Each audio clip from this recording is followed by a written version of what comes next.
Are you looking to integrate cybersecurity in your organization to prevent cyber attacks?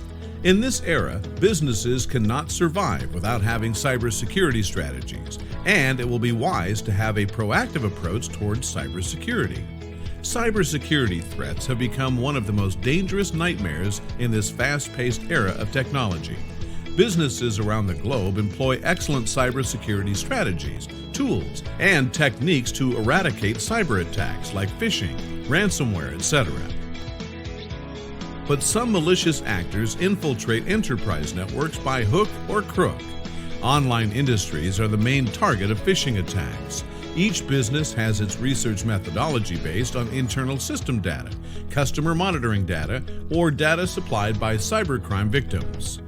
Business email compromise has been a disastrous scam, and online payment fraud is also recognized as the primary contributor to cybersecurity. The year 2020 has seen numerous data breaches like Marriott data leak, EasyJet data breach, the technical skills gap in cyberspace. Organizations can improve cybersecurity posture by keeping application software update, using WPA2, disabling DHCP, using SSL certificates. Malicious actors are always in search of vulnerabilities they could exploit. Hence, business organizations should invest in cybersecurity to prevent cyber attacks with flying colors.